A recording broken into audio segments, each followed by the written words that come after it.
Meu nome é Carla e moro na Baixada Santista.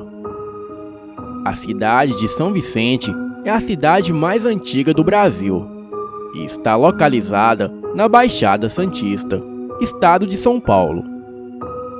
O teleférico de São Vicente é um dos principais atrativos da cidade. Eu e o meu namorado, que se chama James Hetfield, adorávamos passear no teleférico de São Vicente. Talvez vocês se perguntam, que nome esquisito tem o seu namorado? Bem, James Hetfield é o vocalista de uma banda de rock chamada Metallica. E o meu sogro, como era muito fã da banda, acabou colocando este nome no seu filho. Mas enfim, era de rotina irmos quase todos os domingos passear na praia de Itararé. Aproveitamos para fazermos um passeio romântico no teleférico de São Vicente. E depois deste passeio, ficávamos até tarde na praia, ouvindo música, vendo as estrelas e objetos voadores não identificados, que vez ou outra cruzam o céu noturno. Bem, foi em uma tarde de domingo, por volta das 14 horas, que eu e o James passamos pela situação mais assustadora de nossas vidas. O céu estava nublado, com muita cara que iria chover em breve. Mas estava um dia bem agradável, tranquilo e pouco movimentado. Decidimos dar uma volta no teleférico e assim fomos. Compramos os bilhetes e sentamos um ao lado do outro. Tão logo o teleférico começa a tomar altura.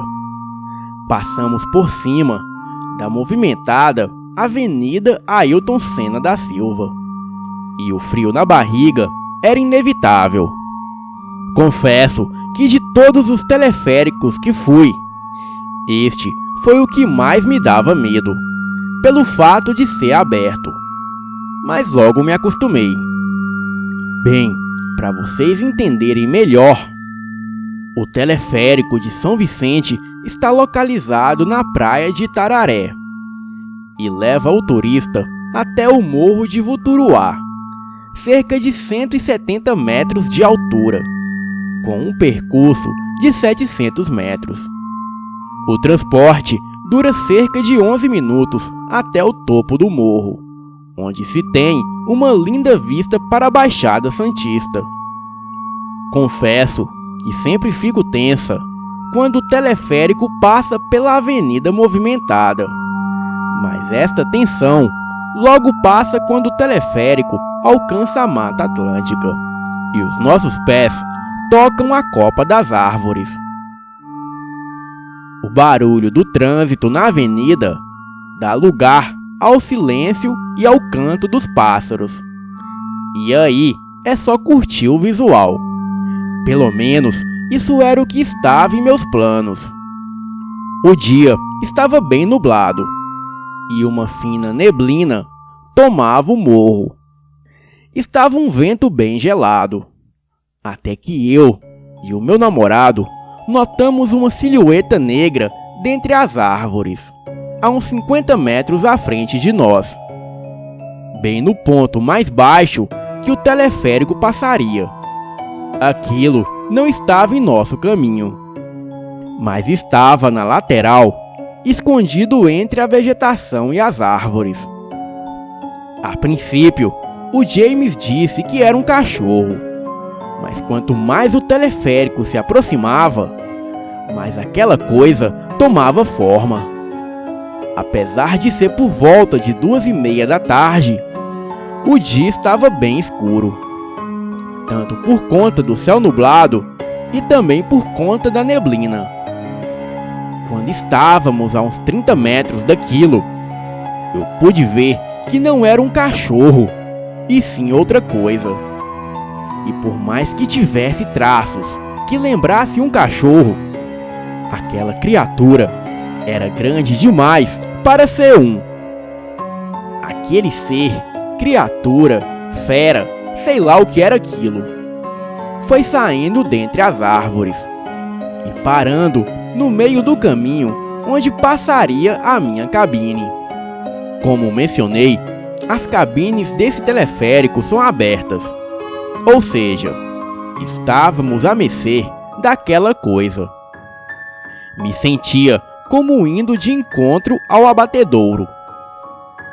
Aquela criatura andava encurvada, mas alcançava 2 metros de altura, fácil. Tinha uma pelagem escura, e o seu rosto parecia humano com traços caninos. Pensei até na hipótese de ser alguém fantasiado, mas aquela coisa despertava um medo fora do normal em mim.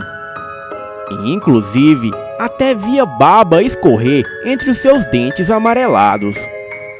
Não deu para ver os olhos da criatura, pois não tive muita coragem de encarar aquilo. Pois eu só levantei os pés e abaixei a cabeça com as mãos tapando os ouvidos, e comecei a gritar. Mas o James disse que os olhos da criatura eram azulados, um azul muito profundo e ao mesmo tempo assustador. A criatura veio correndo com muita velocidade e pulou de frente à nossa cabine. Mas em um rápido reflexo, o James conseguiu acertar em cheio um chute na cara da coisa, que caiu rolando no chão, se levantou e em seguida já pulou novamente na nossa cabine. Porém, desta vez nos atacando pelas costas, pois o teleférico estava em movimento. Desta vez, já estávamos a uns 3 metros do chão, mas a coisa pulou na grade de proteção de trás da cabine e ficou pendurada por uns 3 segundos e caiu no chão e novamente saiu rolando. Quando aquilo pulou, eu e o James tivemos que chegar para frente para não sermos atingidos pelas garras da criatura. Por um momento, achei que aquela coisa tombaria a nossa cabine nos derrubando. Mas como a criatura era muito pesada, não conseguiu se sustentar por muito tempo. Eu estava em estado de choque. Gritava e chorava. E nem percebi como estava o meu namorado. Graças a Deus, o teleférico foi tomando altura e se distanciando. Aquela criatura ainda tentou pular novamente, mas já estávamos a uns 5 metros do chão e subindo cada vez mais. Ainda pudemos ver aquela coisa correr para dentro da mata e nos seguindo. O pior de tudo é que não havia outras pessoas no teleférico além de nós. E o ponto final do teleférico, onde iríamos desembarcar, era a estação Vuturuá, que também fica no meio do mato. Assim que chegamos, não avistamos nenhum turista na estação. Mas para nossa sorte, a lanchonete que tem ali estava aberta. Tomei um café para me acalmar. E o meu namorado contou para a atendente do lugar que alguma coisa tentou nos agarrar dentro da mata. Ele não disse que era um lobisomem. Disse apenas que era um animal. E para nossa surpresa, aquela moça da lanchonete falou que não éramos os primeiros a relatarem algo desse tipo. Eu não tinha mais coragem de voltar, mas já eram quase 17 horas, e se escurecesse, seria pior. Então, aproveitamos um casal que apareceu por lá, e voltamos em uma cabine ao lado da cabine deles. Mas dessa vez, não vimos mais aquela criatura. Essa é a história do meu ponto de vista. O meu namorado viu muito mais do que eu. Porém, ele não gosta muito de comentar este fato. Boa noite.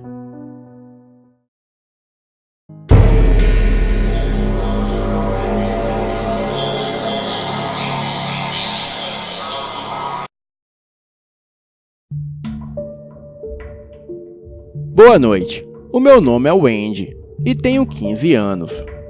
Moro em uma pacata cidade do Rio Grande do Sul, aonde aconteceu o relato que irei contar. Era uma sexta-feira 13, e como de costume, toda sexta-feira 13 passavam filmes de terror no SBT. E como no dia seguinte seria sábado, obviamente não teria aula, então fiquei acordado até tarde, assistindo TV. A minha mãe, irmã e eu estávamos na sala, assistindo o filme Sexta-feira 13, já que o meu pai e o meu tio já estavam dormindo. Me lembro que o nosso cachorro estava agitado e os outros cachorros na rua estavam em alvoroço. A minha mãe, querendo saber o porquê de tanta agitação, resolveu olhar por um buraco na porta e ver o que estava acontecendo. A minha mãe viu algo que a deixou tensa, mas ao mesmo tempo confusa. O meu pai, que estava no quarto, ao lado da sala, despertou com toda a agitação dos animais. Ele abriu um pouco a janela do quarto para ver também o que estava acontecendo. A minha mãe falou para ele: "Bem, tem um porco solto na vila."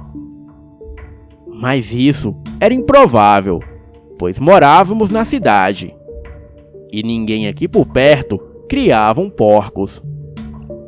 O meu pai então respondeu: "Olha, querida, eu acho que são apenas os cachorros." Eu, muito curiosa com o que eles estavam vendo, fui até a porta e vejo o horrendo ser que sempre quis evitar saber de sua existência. Parecia um cachorro sem dúvidas, mas um cachorro de quase 2 metros de altura, se ficasse sobre 2 patas. O seu focinho era comprido e o pelo do seu corpo eram totalmente negros. As suas patas dianteiras eram desproporcionais ao restante do seu corpo. Os seus olhos eram uma coisa inexplicável, um brilho negro e ao mesmo tempo avermelhado, frios e sem expressão. Aquela coisa caminhava descendo a rua. Os cachorros que antes estavam agitados, no momento em que aquela criatura estava passando, eles se encolheram temendo o pior.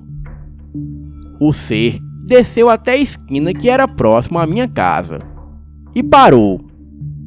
A criatura sentou bem no meio do cruzamento e começou a uivar. E depois simplesmente se levantou e foi embora. Para onde aquilo foi, eu não faço ideia. E o que era, eu não tenho tanta certeza, mas acredito que talvez fosse um lobisomem.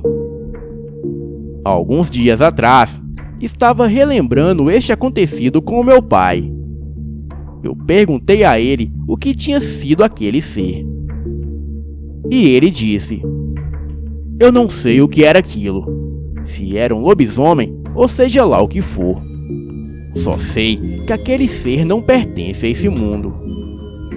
Bem, este é o meu relato. Espero que tenham gostado. Boa noite.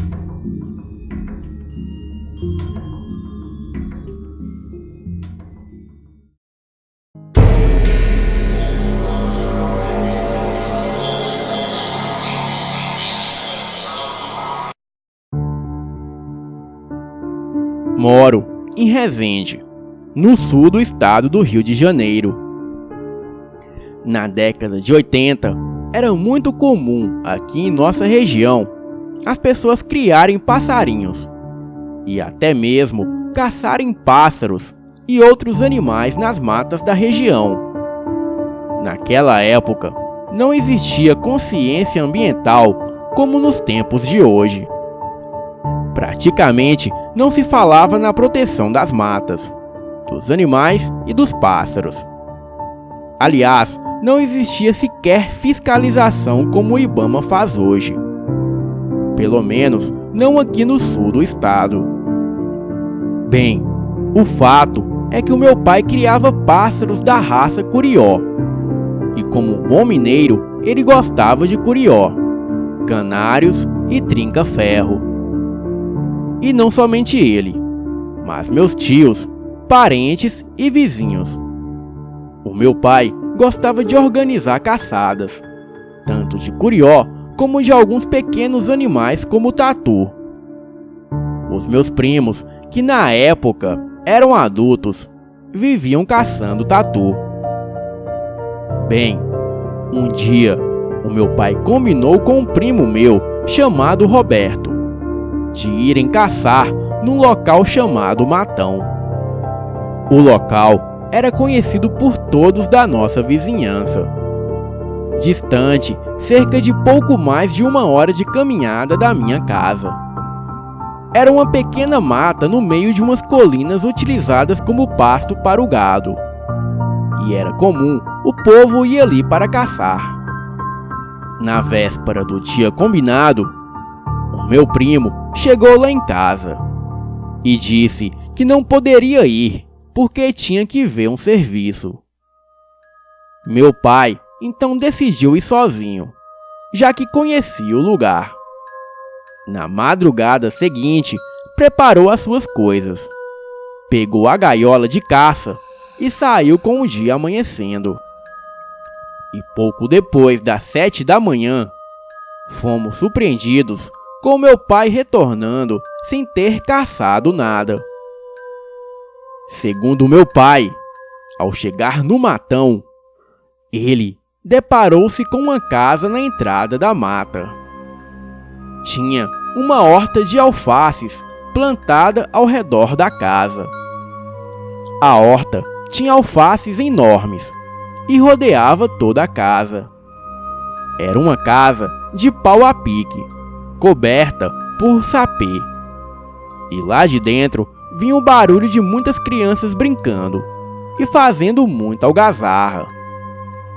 O meu pai disse que chegou perto, olhou e pensou em chamar os moradores, mas como o barulho era grande, achou que não seria ouvido. Também não viu nenhum animal como cão, cavalo ou gato, que eram tão comuns na região. Viu apenas a casa com as crianças brincando dentro e a horta de alface ao redor da casa. O meu pai achou que o dono da fazenda havia contratado algum colono para tomar conta do local, em virtude de muita gente estar caçando por ali, e achou melhor retornar para casa sem caçar nada. Tudo isso seria normal se na tarde do mesmo dia o meu primo Roberto não aparecesse lá em casa para saber da caçada. O meu pai contou para o meu primo sobre a casa, o barulho das crianças e a horta de alfaces. O meu primo não acreditou, porque ele esteve no local 2 dias antes e não havia nada. Conversando sobre isso, eles chegaram à conclusão de que seria até possível construir uma pequena casa de sapê em 2 dias. Mas a horta de alfaces era impossível. Então, eles decidiram que iriam até lá no dia seguinte, para tirar a dúvida. E se houvesse algum colono da fazenda morando lá, eles pediriam permissão para entrar. Na manhã seguinte, ao raiar do dia, o meu pai saiu, passou na casa do meu tio e pegou o meu primo, e foram para o matão. Bem, tentem imaginar a surpresa do meu pai ao chegar 24 horas depois no mesmo lugar e não encontrar nada. Nada mesmo. O pasto estava lá, a mata também. Porém, não tinha nenhuma casa, nem mesmo o barulho de crianças, e tampouco a horta de alfaces. o meu pai voltou dali mesmo e não caçou naquele local durante uns 5 anos. O meu pai era católico nominal, mas tinha fé em Deus. Constantemente rezava e acendia velas para as almas, uma mania de mineiro. Segundo ele, o fato seria uma proteção que as almas lhe teriam dado. Na sua interpretação pessoal, ele concluiu que talvez algo de errado poderia acontecer na mata naquele dia, como uma picada de cobra, por exemplo. Bem, não importa o que fosse, o fato é que o meu pai ficou longe de lá por um bom tempo. Boa noite.